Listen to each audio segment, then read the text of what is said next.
Buenas noches, bienvenidos a esta entrevista con el presidente Daniel Noboa Asín. Entrevista que ha despertado muchísima expectativa, sobre todo en estos momentos críticos que vive el Ecuador. Aclaro que esto no es un ring de box en el que el presidente se vea obligado a confrontar con un periodista o que el periodista trate de poner al presidente contra las cuerdas. No, pero tampoco es una alfombra por la que el presidente pueda pasearse sin que el periodista lo cuestione o le pida aclaraciones. Esta es una entrevista en la que trataré de hacer todas las preguntas que la ciudadanía se formula en sus casas y espera con ansias escuchar las respuestas del primer mandatario. Gracias, señor presidente, por aceptar esta entrevista. ¿Por qué se arriesgó hace 10 días a anunciar cortes reducidos, programados, cuando solamente dependía del factor climático, cuando sabemos que las predicciones climatológicas no son siempre certeras? ¿Por qué se arriesgó? ¿Por qué tomó una decisión y causó ilusiones? ¿No fue una medida populista? Sí, buenas noches. Y estoy de acuerdo, eso no debería de ser pues una alfombra. Aquí tendremos que bailar salsa choque por un buen tiempo y ver cómo pues resolvemos y cómo damos las respuestas que el pueblo necesita en este momento. No era basado en populismo, era basado en empatía. Las decisiones que tomamos fueron basadas en un escenario con un 70% de probabilidad, inclusive un poquito más. Y era algo que luchaba a diario, por horas, todos los días, y mi equipo pues lo conoce, para dar un sentido humano de este gobierno. Porque si le preguntaban a los técnicos decían una cosa, querían hacer 3, 4 cortes en un día, lo modificamos de tal manera en que sea con el menor impacto para las personas y con la mayor certeza que podíamos tener. Lo que ocurrió después fue un escenario de menos del 10% de probabilidad lo que nos pasó. Tuvimos afectaciones de clima, un viento que no se proyectaba y eso nos jugó en contra. Lamentablemente nos jugó en contra, pero no fue como una medida populista ni una medida de engaño. Fue algo pensando en las personas y dándole la posibilidad de planificación a las personas con la mayor certeza posible. ¿Cuánto le afecta eso en su popularidad y si esta presentación y las próximas que hará son acaso para remediar eso? Mi carrera en la política no es para la siguiente elección. Mi carrera en la política es para ayudar a la gente. Y así fue desde el primer día. Afecta. En este momento pues tendremos ahora un poco de científicos y otra gente que dice que lo que hacemos nomás es por campaña. Y ellos están en campaña. Pero pues en elecciones nunca falta un conchudo. Nosotros estamos haciendo esto por el pueblo. Estamos solucionando los problemas para la gente. ¿Por qué? Porque es una democracia. Y porque nosotros nos debemos a las personas. Por eso es que hemos tomado las medidas a lo largo de este año para nueva generación eléctrica. Asimismo, hemos sacado, digamos, nidos de ratas que habían en ciertas empresas públicas. Hemos sacado funcionarios que respondían a gobiernos pasados y hemos dado una vuelta completa en la administración pública. Ya vamos a tratar de conocer qué es lo que va a hacer, porque yo sé que usted va a tomar medidas y las va a anunciar esta noche. Pero antes de eso, quisiera hacerle notar que usted o su gobierno han sido muy oportunos con su capacidad de reacción en algunos temas. Han tenido una muy rápida reacción, por ejemplo, cuando hubo la toma de TC. Inmediatamente se declaró el conflicto armado interno. O como cuando se supo que iba a fugarse Jorge Glass, se produjo su captura en la Embajada de México. Fueron reacciones muy rápidas, decisiones, yo diría, bien tomadas, y tomadas con prontitud, pero no ha sucedido lo mismo ni ha tenido la misma capacidad de reacción con el problema eléctrico. ¿Por qué? ¿Por qué tanta demora en reemplazar funcionarios que no funcionaban? Lo hemos hecho. Hemos cambiado funcionarios a lo largo de este año y también... Pero no es muy tarde, no son 5 meses perdidos. Pero le voy a contar lo que se ha hecho. Sí, dígame. También. La primera barcaza, 100 megas. Eso fue hace meses. Álvaro Tinajero, 33 megawatts. Aníbal Santos, 36 megawatts. Santa Elena 2, 8. Esmeraldas 2, 42 megawatts. 34 megawatts en Quevedo 2 recuperados. 85 megawatts en La Trinitaria recuperados. 96 megawatts en Enrique García recuperados. En centrales térmicas que se han recuperado a lo largo del año. ¿Cómo? Con inversiones, así también con mantenimientos que los gobiernos pasados no les dio la gana de hacer. Pero eso empezó en abril, después de la alerta del primer apagón. No, eso empezó desde febrero. Yeah. ¿Qué es lo que ha ocurrido? Tenemos un problema de sequía muy, muy fuerte y también tenemos un problema serio en afectaciones climáticas que nos lo vuelve muy difícil planificar mantenimientos. Le doy un ejemplo. Si es que en junio, julio y agosto, que es el pico de generación en las hidroeléctricas, uno hace mantenimientos en las termos. Si es que no hay ese pico en las hidroeléctricas, no ese pico de humedad, ¿no?, o de lluvia, en esos meses no se puede entrar a mantenimiento en las termos, porque ahí sí afectaría directamente a la población y a las industrias. Entonces todo eso tiene que ver, todo está entrelazado. Pero nosotros ya tenemos 434 megawatts recuperados, asimismo más de 700 millones de dólares en inversión para nueva generación que va a empezar a entrar desde noviembre hasta abril del próximo año. Explíquele al país un poco, para que los ciudadanos comprendan, cuánto producimos de energía eléctrica y cuánto consumimos de energía eléctrica. Cuánto se necesita el país, tanto para el consumo residencial, para el consumo industrial, y cuánto estamos generando, o cuánto genera normalmente y cuánto estamos generando actualmente. Bueno, primero el consumo es variable. Ya. En abril, por ejemplo, es 5.400 megas. En este momento es 4.800 a 4.900. En este momento, nuestro déficit es cerca de 1.000, dependiendo de los momentos de potencia, entre 1.000 hasta 1.400.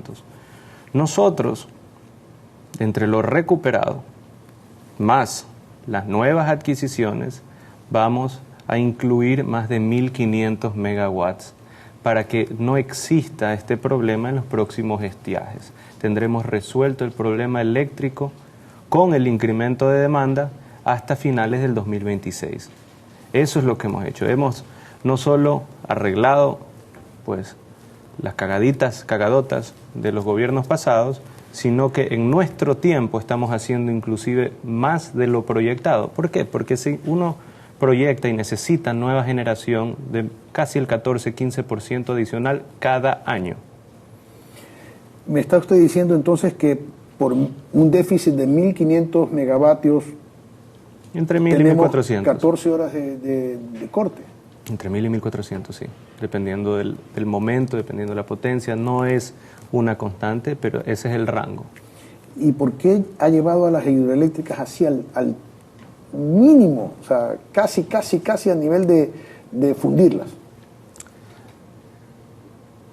Como digo, fíjese que no.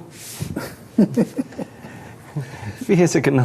En abril, por eso es que... los colegas son los que publican eso, ¿no? Publican Entiendo. A 1,26 m de límite, a 12 centímetros de límite. Sí, bueno, sí, yo tengo que confiar en lo que publican. Es que es cerca de Halloween, sí se ponen algunos colegas suyos pues trágicos.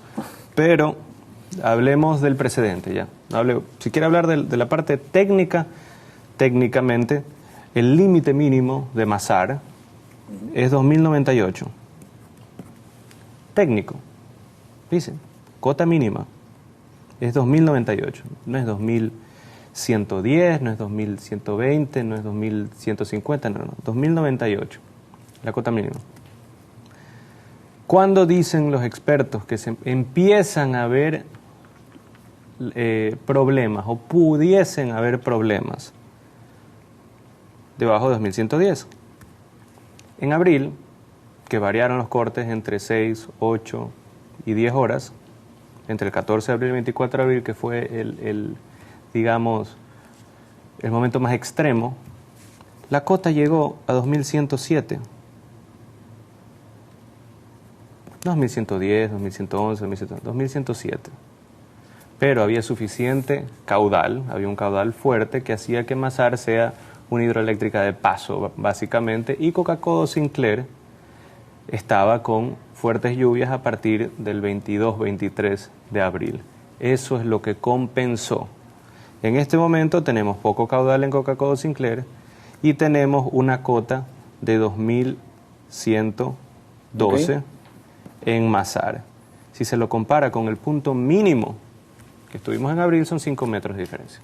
Y esos 5 metros no es llegar al límite, no está bien, pregunto. No digo que está bien, claramente no está bien. Uno va para allá no estoy cuestionando, estoy simplemente tratando de informar. Uno va a Mazar y ve que está seco. Uno camina en la calle y ve que la gente está molesta, ve que la gente está dolida. Y eso es el principal indicador. No cuántos metros de agua están arriba o abajo, sino la afectación verdadera a las familias, a los pequeños negocios, a las escuelas, al estilo de vida y a la cotidianidad de la vida de la gente. Ya vamos a ir a eso para que usted nos diga cuáles son las soluciones que usted propone. Pero sí es importante hacer un preámbulo de análisis de por qué estamos así. ¿Qué pasó con las barcazas? ¿Por qué al principio eran 3 barcazas, 2 barcazas y resulta que solo nos quedamos en una? A ver. ¿Qué pasó? Hay mucho interés de por medio, no funcionan. Supuestamente las barcazas consumen menos recursos que una termoeléctrica en tierra porque se la opera con fuel oil, que es mucho más barato que el diésel. Sí, como digo, primero habían un pocotón de antibarcazas en abril, mayo, junio, julio, gente que atacaba. Algunos colegas suyos pues también decían que era lo más terrible y lo más caro, lo que los técnicos dicen. Y lo más caro, y era una desgracia, y todo era pues un mar de corrupción en las barcazas. A partir de septiembre empezaron a haber viudas de barcazas ahora, que decían que la solución de la vida eran las barcazas. Las barcazas, así como cualquier termoeléctrica, depende del precio del petróleo. Cuando el precio del petróleo está abajo, está más barato. Cuando el precio del petróleo está alto, es carísimo. Pero más caro es no tener luz. Vamos despacito. Ok. Con $1 de diésel para generación se genera lo mismo aproximadamente que con 55 centavos de fuel oil.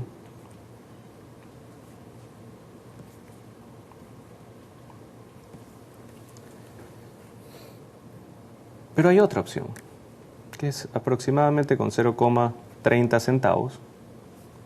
Es el gas natural. Ya. Entonces, obvio, todas las viudas de las barcazas que dicen, el fuel oil es más barato que el diésel. Es correcto, el fuel oil es más barato que el diésel, es un combustible más sucio, es un combustible que necesita calentamiento, es como brea. También hay que limpiar los tanques, es un combustible que requiere cierta manipulación para y causa mucha más polución también. Claro, pero todas las turbinas a diésel en energía en tierra son duales, que estamos considerando. Duales, para que nuestros amigos... Que pueden usar diésel o gas natural. En los últimos 10-12 años las turbinas se han generado, que han sido producidas por las compañías más grandes como General Electric son duales, diésel, gas. ¿Por qué? Para la transición eléctrica. El gas es más limpio que el diésel, definitivamente más limpio que el fuel oil, y con menos dólares consume más que el diésel, rinde más que el diésel y que el fuel oil. Entonces vamos hacia eso, vamos hacia el futuro. ¿Por qué? Porque estos, o compra o alquiler, no es que se lo alquilan por un día o por 3 días, se lo alquilan por 2 años. Y estamos trabajando como gobierno para que se pueda explorar gas en el Ecuador, asimismo distribuir gas en el Ecuador para la generación eléctrica. Usted dice que el problema de la crisis energética quedará resuelto definitivamente en el 2026. No. Eso no es lo que he dicho.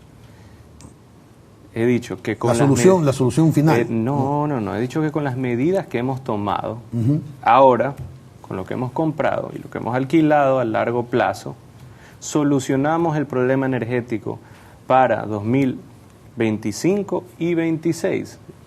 En el 2026 habrá que adicionar pues unos entre 400 y 500 megas adicional para atender la demanda, el incremento en demanda. Ok, esto me trae entonces a preguntarle, con los proyectos que ya estaban iniciados, ¿es cierto o es falso esto de que los proyectos iniciados por los gobiernos anteriores, en su gobierno los dejaron a un lado y privilegió proyectos nuevos que usted ha presentado? No es cierto. El ejemplo perfecto es Toachi-Pilatón. Toachi-Pilatón, en cambio, lo dejaron botado en la época de Lenín y en la época de Lazo. Nosotros invertimos, llegamos a un acuerdo y reactivamos, estamos finalizando la construcción y ya la primera turbina de 3 empieza ahora en finales de noviembre, principios de diciembre, y son 3. Entonces se generará 210 megawatts de un proyecto que por temas ideológicos los últimos 2 gobiernos decidieron dejarlo botado hacia un lado. También todos los proyectos privados o públicos privados que estaban en energía renovable, que decían, no, eso ya lo dejamos firmado. No, nadie dejó firmado nada. Eso de ahí necesitaba todavía pasar por diferentes pasos en temas de regulación ambiental, en tema de ponerse de acuerdo con el Estado en los precios finales de venta. Y nosotros lo finalizamos. Por eso, más de 400 megas han sido añadidos en energía renovable con participación de la empresa privada.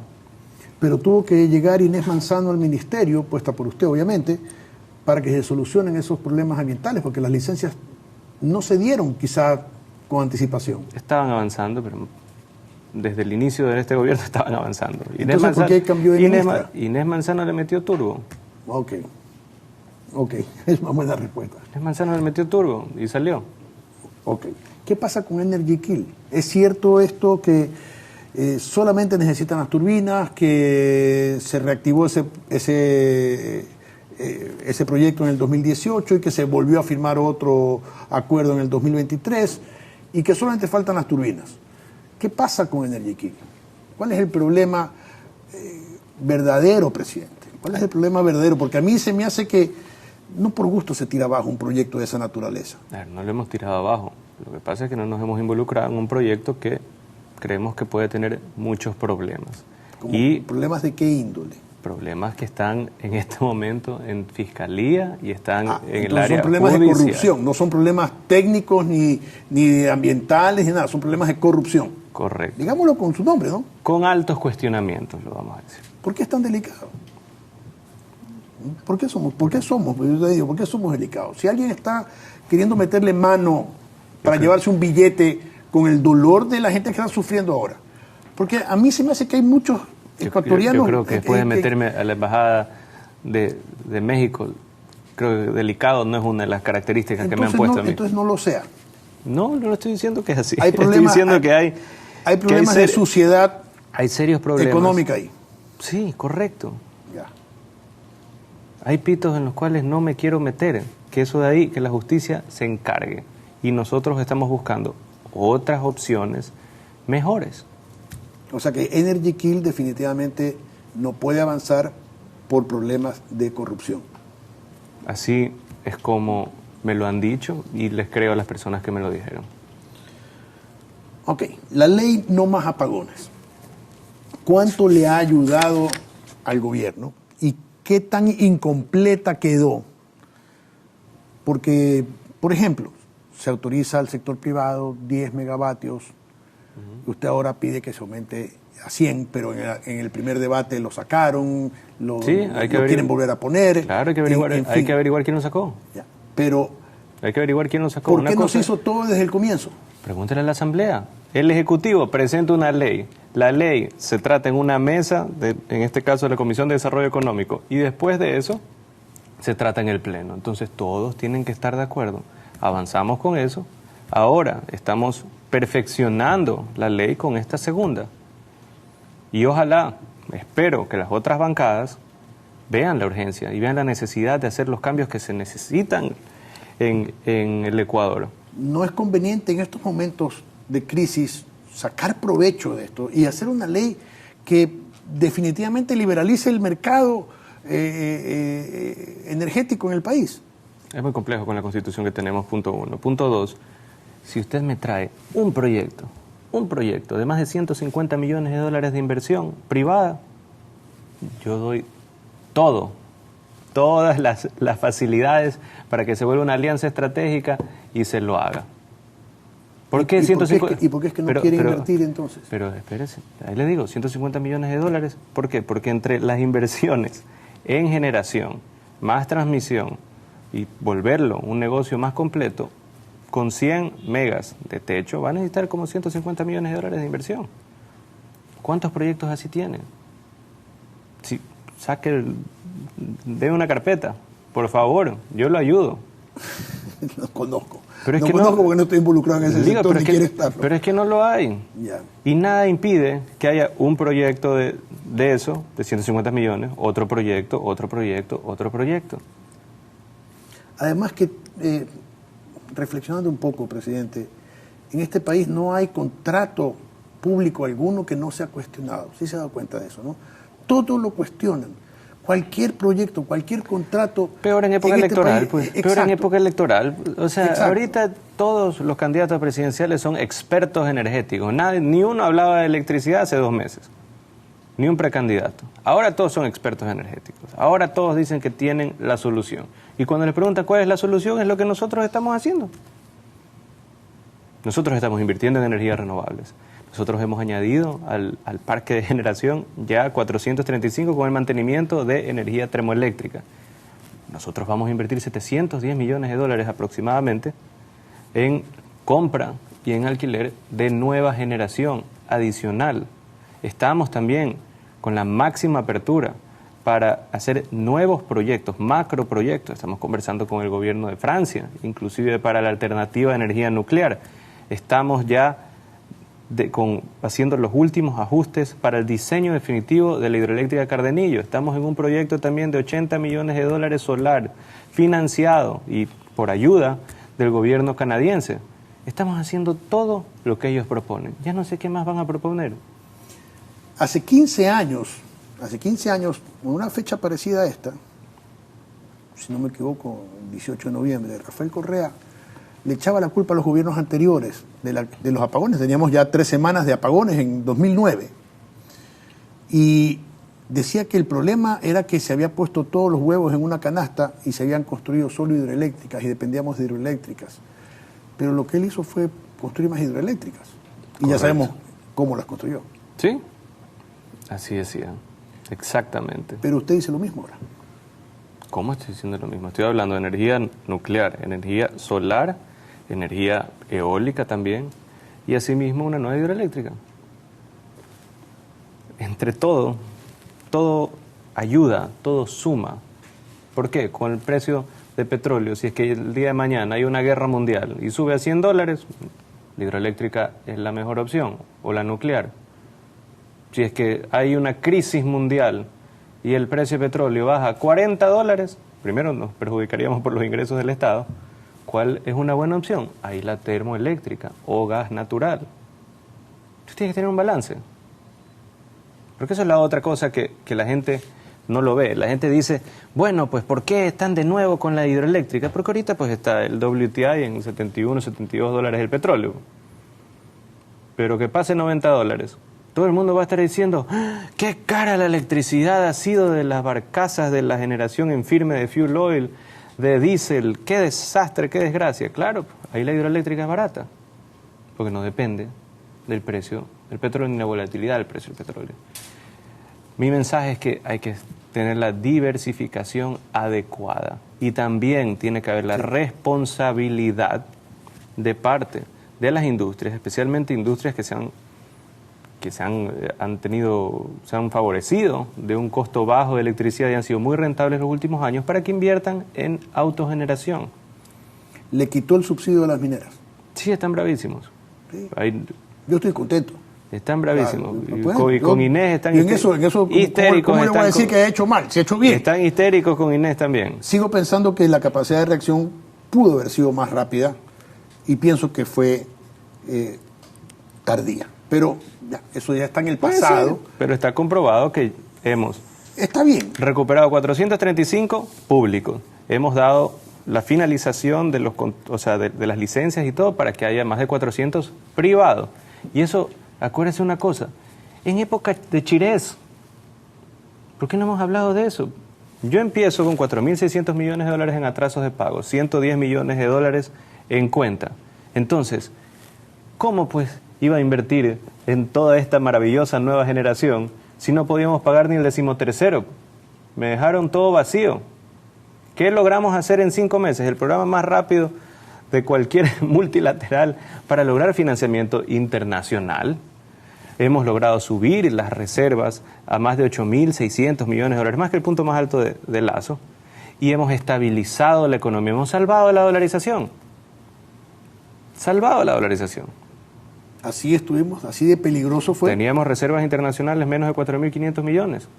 Estábamos en una situación crítica, me dejaron una situación crítica. Entonces, mientras todo eso pasaba, tenía que balancear entre invertir, dar mantenimiento para más de 400 megas, tenía que pagar todas las cuentas pasadas que me dejaron desde el gobierno anterior, pagarle a los GATS que se les debía 4 meses, pagar el tema salud y pelear una guerra que cuesta 1.200 millones de dólares al año. No es que hay un fondo escondido, blindado, con 1.000 millones de dólares siempre para generación eléctrica por si acaso pues pasa una desgracia de estas. Al final es el dinero del Estado. Pero a la larga la plata salió de nosotros mismos, ¿no? De los ciudadanos con más impuestos. Bueno, en el IVA. En el IVA. Todavía estamos viendo también las deducciones por nueva generación de empleo que van a tener las empresas. Las empresas recién en mayo van a saber si es que pagaron más o menos impuestos, como impuesto a la renta de empresas. Ok, ahora vamos a la parte que yo creo que la ciudadanía es lo que más espera. Los que más sufren, en definitiva, es esa clase media y media baja, y obviamente los más pobres, que tienen, por ejemplo, el taxista que pagar 30, 40, 50 dólares diarios por su cooperativa, pero no tiene pasajeros porque no hay luz. O el panadero que tiene que parar su panadería para fabricar el pan. Es decir, esa gente que vive casi al día a día. Esos son los más afectados. Esos son los más afectados. Correcto. Entonces, ¿qué va a hacer por ellos? Es por eso que peleo hora a hora, minuto a minuto, para tener la mínima cantidad de cortes posibles.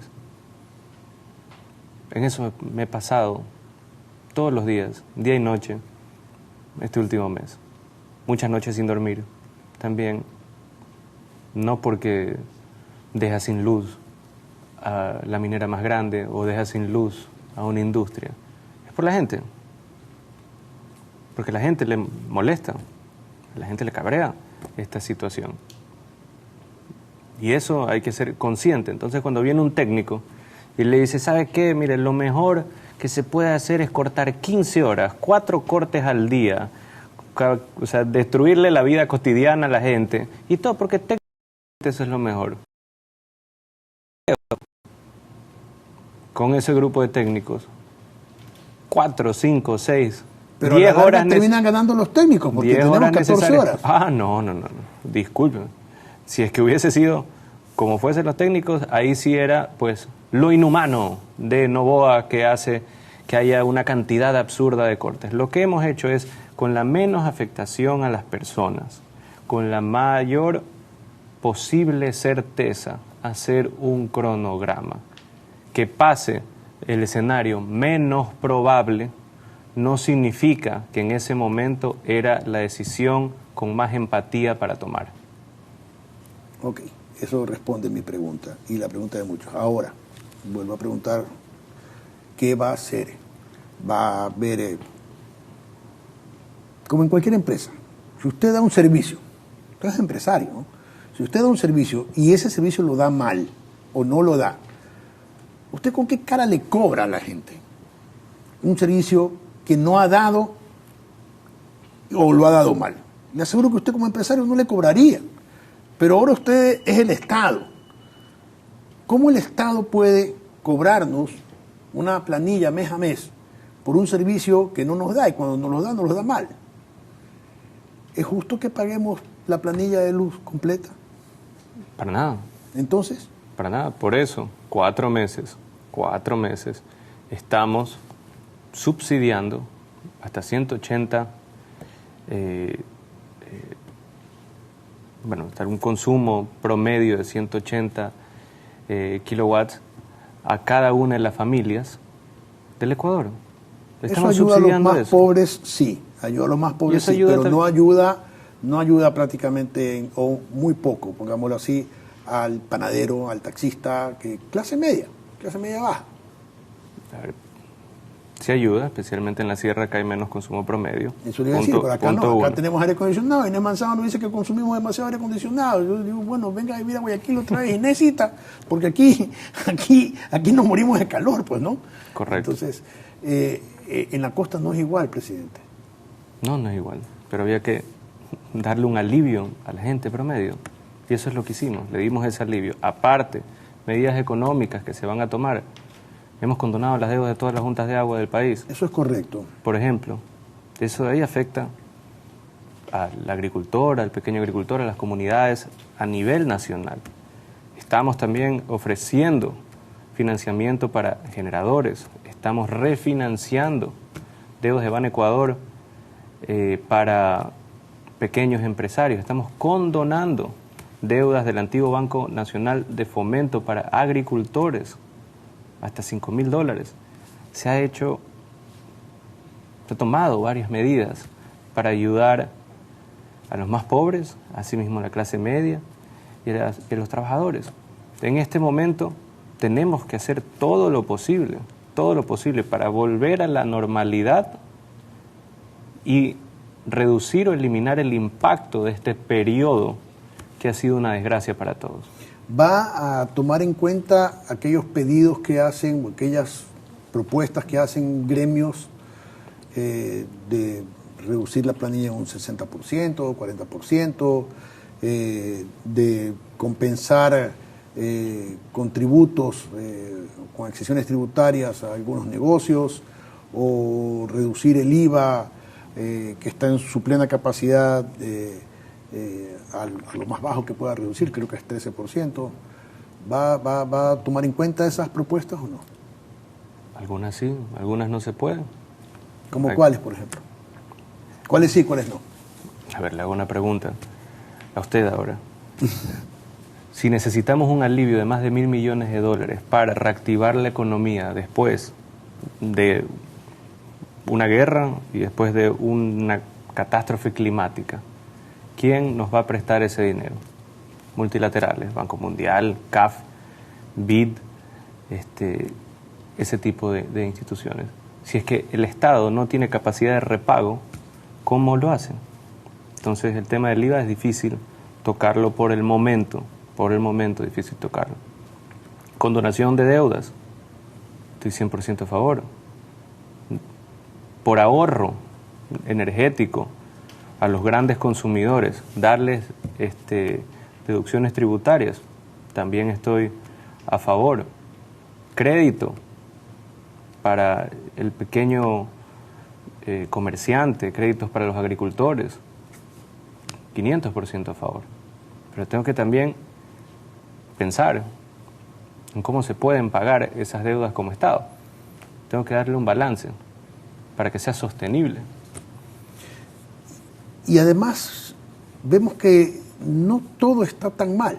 vemos sectores de la sociedad empresarial, sobre todo, que ha ganado dinero. ¿Cómo están las cuentas según el gobierno en estos momentos, presidente? Bueno, el Estado está con mucha mayor estabilidad económica que la que había hace un año, mucho mayor, en reservas internacionales, en recaudación, pero también revisando indicadores económicos como las ventas. Si ¿Qué es lo que todo el mundo se queja, no? Las ventas han caído, las ventas han caído, las ventas han disminuido, las ventas han bajado. Pregúntele a Carlos Vera, va a ver lo que le dice. ¿Por qué me hace pelear usted con mis colegas? Déjenlo en paz. No se pelee, tengo buena relación con él, a veces nomás que se pone trambólico. Pero, bueno, hasta agosto, un crecimiento de 0,9%. 1%. En ventas, con todas las desgracias, pues, con guerra, con estiaje, con sequía, con todo. Pero y se puede saber en qué sectores es que... Por supuesto. Son los sectores que aumentan. Por supuesto. Porque hay sectores como el sector del restaurante que definitivamente va a bajar. No. No ha bajado. Pero no. ¿En qué momento la gente sale a comer? Bueno, déjeme explicarle un poquito. Y lo cual, no es que estoy satisfecho con esto, ni que estoy contento, ni estoy diciendo que estamos bien.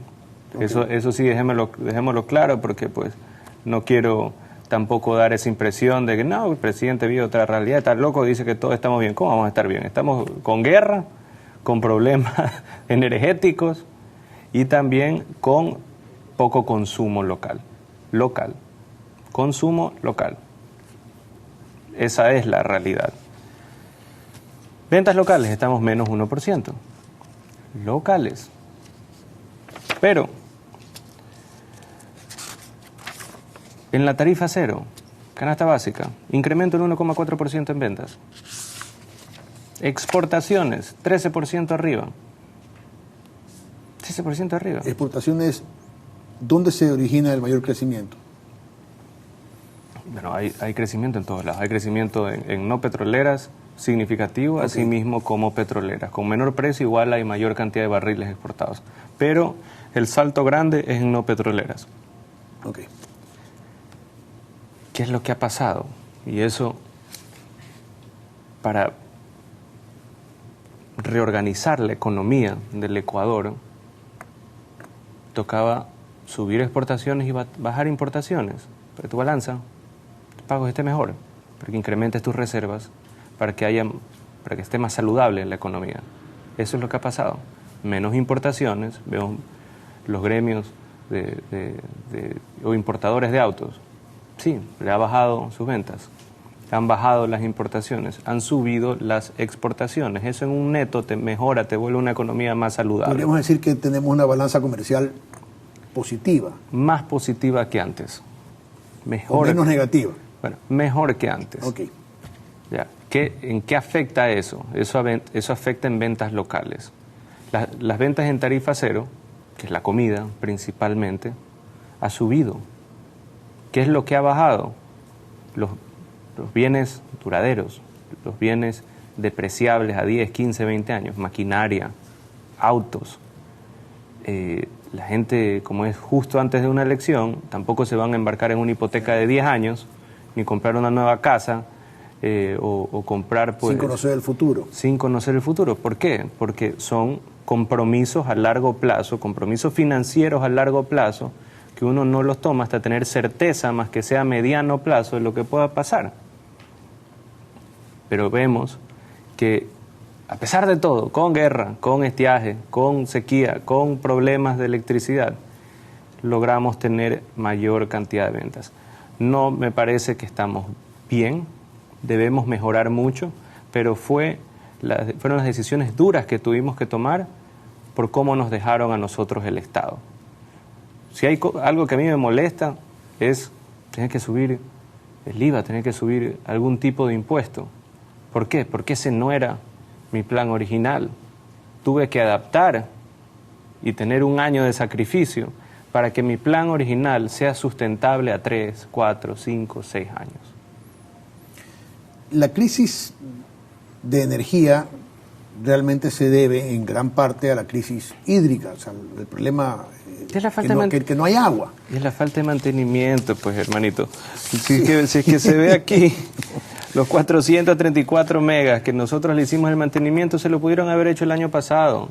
Había mantenimientos desde el año 2020 que no lo hacían. Antes, ¿no? Pero bueno. ¿Y cómo? Pues acaso yo era de gerente de SELEC en el 2020, 21, 22, 23. Apenas era imposible. Llegó al gobierno, pero bueno. Yo no le reclamo por eso. Yo estoy tratando de llevar reclamos de la ciudadanía. La ciudadanía dice, bueno, ¿por qué no hizo el mantenimiento desde el primer mes? Usted ya me ha contestado, estoy de acuerdo con usted. No es fácil. Sí, yo sé que esto no es fácil. Es una época muy frustrante. Yo entiendo que la gente esté frustrada, como digo, cabreada de lo que está pasando. ¿Por qué? Porque afecta la vida de todos. Afecta la rutina de todos, afecta la vida cotidiana. Creo que la gente sabe que no es su culpa, que usted no es el causante de esto. Sí, pero creen que Creo que la gente sabe que usted está haciendo todo lo posible, pero la gente quiere que usted le resuelva. Claro, pero no todos creen que estamos haciendo, no todo lo posible, hasta sobreextendiéndonos en lo imposible. Estamos haciendo eso, ¿por qué? Porque queremos volver al día a día, a la cotidianidad de la gente lo antes posible. Nosotros no podemos hacernos de la vista gorda y nomás echarle la culpa. Bueno, ya no llovió, o los giles que estaban aquí antes no hicieron nada, y esa será una justificación. No, nosotros tenemos que limpiar la basura de antes y arreglar, no solo para hoy, arreglar para mañana y arreglar para 2, 3, 4, 5 años que vengan. La crisis energética, como le decía, tiene un origen también en la crisis hídrica. Hay sequía en toda la región. Falta de agua. Eso puede llevarnos también a una crisis agrícola y pecuaria. ¿Se está haciendo algún plan de contingencia? ¿Su ministro de Agricultura tiene un plan de contingencia o no lo tiene? Porque claro, usted a lo mejor piensa que tiene un gran ministro, pero yo no lo veo al ministro. El Ministerio de Ambiente y el Ministerio de Agricultura, los dos están trabajando de la mano para que no haya afectación agrícola. Él ha sido agricultor desde que nació, Danilo Palacios, y es un excelente ministro. No habla mucho, pero es un excelente ministro. Ha logrado no importa que no hable, lo importante es que haga mucho. Por supuesto, ha logrado hacer lo que antes se veía imposible. Llegar a acordar un precio de la leche, acordaron el precio del banano, ha acordado importación de maíz con el gremio maicero, ha apoyado también a los arroceros que han tenido una tercera cosecha este año y ha sido el mejor año del arroz nacional en historia. Entonces, si es que tuviésemos un mal ministro... Sí, puede ser un gran ministro, pero se olvidó de hacer un plan de contingencia. Resulta que por falta de agua tenemos un problema alimentario. No, pues si fuese así, entonces no es un gran ministro. Bueno, es que a eso es lo que estoy tratando de decirle. Entonces, de que hay plan. Y no es solo del ministro de Agricultura, también es Ministerio de Ambiente, Agua y Transición Energética. Entonces, ¿Se imagina usted lo que pasaría si no tenemos un plan y viene una crisis de producción agrícola? Pero por supuesto, pues estaríamos jodidos. Por eso es que estamos trabajando para que eso no pase. Totalmente. Quisiera cambiar a otro tema, pero no sé si usted quiera insistir en algo más con respecto al tema energético. Yo estoy aquí para contestar todas sus preguntas. Ok, entonces, ¿terminamos el tema de energía? Sí, el problema no se termina hoy, pero lo vamos a resolver lo antes posible. ¿Pronóstico para cuándo quedará resuelto lo urgente? No lo final, sino lo urgente. No la crisis para el 2025, sino la crisis para este mes, para el próximo mes. Si todo sale acorde a lo planeado, comparto, son predicciones, son probabilidades. Deberíamos de estar ya con el problema resuelto en diciembre. La crisis. El problema resuelto. Ya no debería de haber apagones en diciembre, con lo que estamos trayendo la nueva generación, en algunos casos hasta volando turbinas, con asistencia pues de los Estados Unidos, de Perú, inclusive nuestro propio avión, el Hércules, que nos donaron, trayendo las turbinas, después logísticamente llevándolo a Cartagena, Colombia, y de ahí trayendo por camión otras. Así que estamos Estamos contra el tiempo, estamos corriendo. ¿Va a ir a visitar al presidente Gustavo Petro? Sí, voy a ir el día martes a la COP. Para él es muy importante la presencia de su país vecino en la COP, asimismo como para mí es importante que él venga a la cumbre iberoamericana. Entonces, en ese caso hay que ser recíproco. O sea, va a tener 2 reuniones o 2 posibilidades de encontrarse con Gustavo Petro. Sí. ¿Y cree que Gustavo Petro va a aceptarle venderle energía al Ecuador después de la posición de Gustavo Petro con respecto a la Embajada de México, con respecto ojalá. Yo vi ahí en la prensa que hablaba de que hay que ayudar a Ecuador? Hay que ayudar a Ecuador. El primero debería ser él. ¿Cuánto nos está vendiendo de energía Colombia? Ahorita, ¿Nada? ¿Cero? Ahorita cero. Cero, Polito, cero. Ok. Un mensaje para Gustavo Petro, ¿no? O sea, si habla de ayudar, que que empiece él. Exactamente. Sí. Exactamente. Sí. O sea, estaremos muy agradecidos, pero y no es gratis, pues.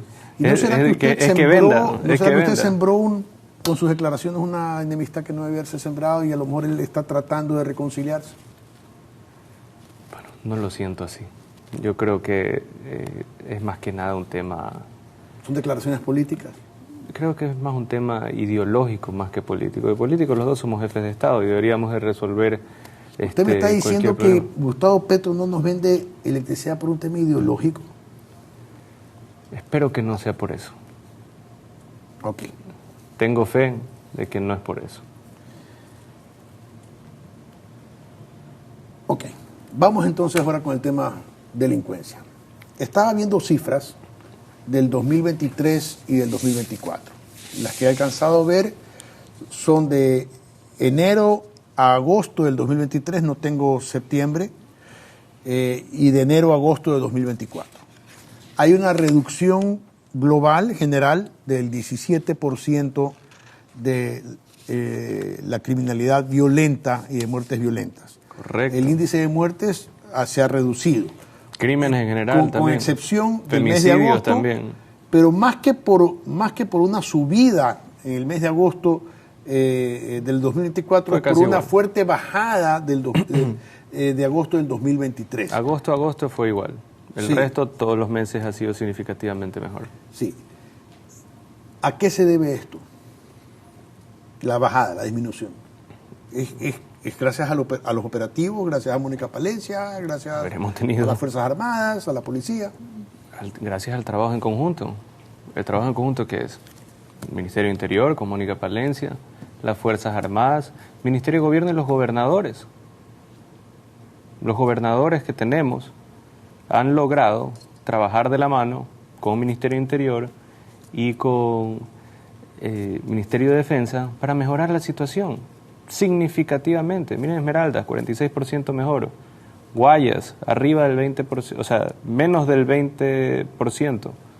Hay una reducción del 20% entre Distrito Metropolitano de Guayaquil y la provincia del Guayas. Hay que acordarse quiénes eran los gobernadores anteriores. Algunos son hasta candidatos a la presidencia. Y aún así, fueron gobernadores pasados y ahora hablan de seguridad. Tenemos un caso en Los Ríos, que hay una gobernadora de Los Ríos que quiere ser asambleísta. Ahora, pues, el ex gobernador del Guayas que quiere ser, pues, candidato a la presidencia.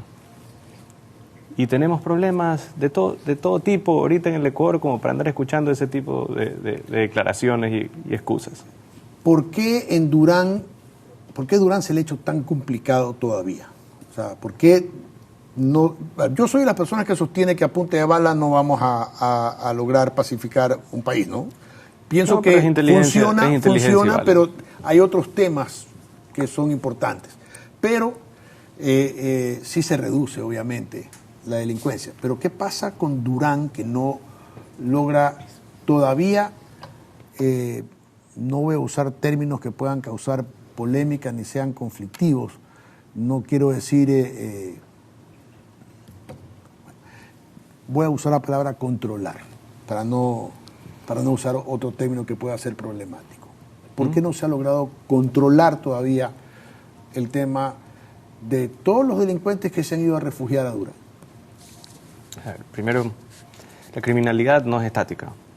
especialmente estos grupos narcoterroristas que son altamente móviles. Se van de una ciudad a moviendo. otra. Lo mismo le podría decir, ¿qué pasó entonces con Nueva Prosperina? Hemos mejorado Nueva Prosperina significativamente, más del 40-50% en Nueva Prosperina, pero Durán está un poco peor que el año pasado. En el global, la provincia del Guayas está más de un 20% mejor. Entonces, ¿qué es lo que pasa? Se mueven de un lado al otro. Si están siendo perseguidos acá, se mueven a otro lado. Después se los encierran en ese lado, después hay operativos en ese lado. Entonces no es algo que funciona pues perfecto metro cuadrado por metro cuadrado. Tenemos movilidad de ellos. Lo que debemos de ver es la cifra global. Y en la cifra global estamos mucho mejor. El golpe a la narcodelincuencia también ha sido económico. Claro. ¿Cuánto dinero les ha quitado a los narcos? Más de 3.000 millones de dólares. Más de 3.000 millones de dólares. Y eso afecta también a la economía. Que salgan de la economía 3.000 millones de dólares también es importante. Eso sí afecta, pero asimismo no es sostenible tenerlo. No estoy diciendo que deben estar, ¿no? Por si acaso. No es sostenible tenerlo. Ese dinero sucio no justifica la violencia que trae ese mismo dinero sucio y la pérdida de vidas. Entonces, nosotros lo que estamos es protegiendo la vida de las personas. Porque esa es la otra cosa.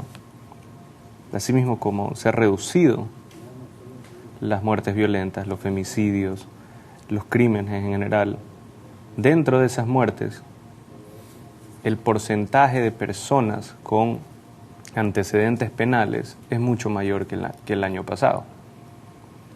Hay menos muertes de inocentes. Las víctimas colaterales que se llaman son las muertes de inocentes. Esas también han disminuido. Sí. ¿En cuánto? Casi un tercio. O sea, dentro de las muertes violentas hay menos muertes de personas con antecedentes penales. O sea, de personas sin antecedentes penales. Perdón, sí. Sí, menos muertes sin antecedentes penales. Eso es importante. ¿Mónica Palencia va a seguir en el cargo? Sí, lo ha hecho muy bien.